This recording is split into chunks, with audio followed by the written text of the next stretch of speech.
Et ce qui se passe avec les commerçants, ils n'arrivent jamais à s'entendre. Ils n'arrivent pas à s'entendre. Quand on leur dit que, enfin certains leur disent qu'il faut ils peuvent tous réouvrir en même temps. Le problème, c'est qu'ils se disent on va pas pouvoir, parce qu'ils le savent très bien, ils pourront pas réouvrir tous en même temps. Et ce qui se passe, c'est qu'ils pourront jamais y arriver. Et ils le savent, donc ils le font pas. Ils sont foutus un peu comme ça. Dès le départ, ils sont un petit peu foutus par rapport à ça, hein. Salut Bouchera. Merci. Pénurie à venir. Il y en a qui le disent, mais je m'en inquiète pas plus. Je m'en inquiète pas plus. Acheter du thon, je sais pas que du PQ, acheter des pâtes, du thon, mais il y a des endroits où vous avez déjà des trous dans les pâtes. Il y a encore de quoi faire, hein. Achetez pas trop de PQ, plutôt des pâtes et du thon. C'est le rapport à l'argent qui crée l'individualisme. Le rapport à l'argent. L'argent, c'est une excuse. C'est la personne qui a de l'argent et on voit qui elle est cette personne parce qu'elle a de l'argent. C'est comme un effet de transparence. On sait qui sont ces personnes. Quand elles dérivent, elles dérapent parce qu'elles ont soit du succès, soit de l'argent. Et qu'elles oublient. Puis il y en a aussi qui n'ont pas trop le temps de s'occuper de vous parce qu'il y a trop de boulot. Voilà. C'est pour ça qu'on me dit, Sir et Rémi, il faut que tu te calmes un petit peu. Faut que tu arrêtes. T'en fais trop. J'ai trop de boulot. Tiens, je vais faire encore un temps fort. Faites des réserves. T'as pris ton caviar. Non, mais moi, j'ai pas aimé certains dans la room qui tapaient sur les commerçants. Après, les commerçants, ils pensent qu'à leur tronche. Bah ouais, ils sont en train de mourir. Quand t'es en train de mourir, tu penses qu'à ta tronche, hein. Après, moi, je suis pas étonné de ce qu'ils ont dit hier. Vraiment pas étonné.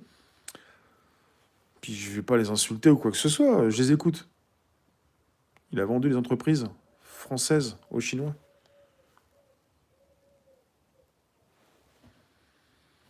Il y en a un type qui a gagné 200 millions au loto, là. 200 millions. Logiquement, il a été accompagné. Peut-être pour pas qu'il dépense tout. Je sais pas comment il pourrait tout dépenser en une seule fois, mais en une année. Mais logiquement, pour tous ceux qui n'étaient pas accompagnés avant ce qu'ils ont mis en place pour le loto, ils pouvaient dépenser en 2 ans toute leur somme. Mais ils avaient un petit 10 millions. C'était 10 millions d'euros, quoi. Ou de francs. Mais là, 200 millions, je sais pas comment le fait. Le mec, le type, il pourrait tout dépenser. Merci Anonymous. On est rentré dans le PP de game. Et puis hier, sur YouTube, il y avait des modos, mais on est passé sur Facebook, il n'y avait pas de modos. Et voilà, quoi. L'argent est un moyen de transport, pas une fin en soi. Oui. Mm, mm, absolument. Il ne s'agit pas d'avoir trop d'argent, sinon il y a encore trop de problèmes.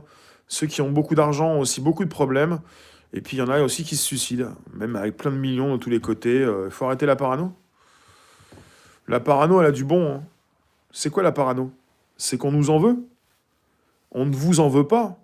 C'est même pire que ça. C'est pas qu'on vous en veut, c'est ça la parano. C'est qu'on ne s'occupe pas de vous, qu'on se fout de vous. Et ça, c'est pas la parano. Ça concerne un monde où ceux qui vivent dans la rue, on ne leur propose pas des logements. Merci Myriam. On ne leur propose pas. Il faut le savoir.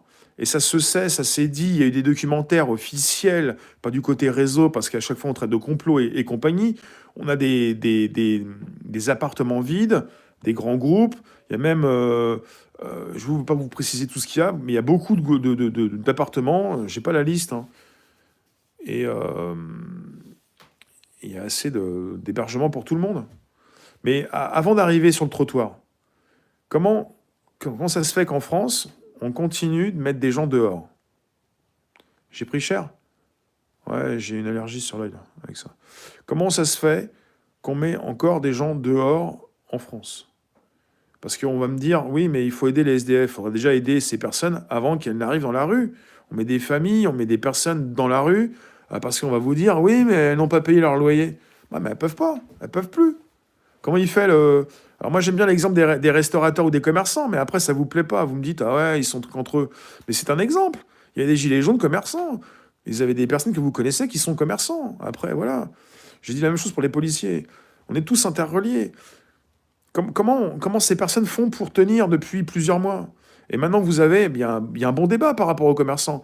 Tout ce qui se fait au niveau clandestin. Des bars, des restaurants, des boîtes de nuit. Ils ferment la boutique. Ils ont des proches, des contacts, ils prennent des appels au téléphone, et hop, on ferme tout le monde, c'est veillé, c'est plus à vendre, comme dans Marche à l'ombre, et puis on fait les ventes. Enfin, on fait consommer, et puis... On va faire un petit temps fort, allez hop. C'est pas que je me suis bien aimé là.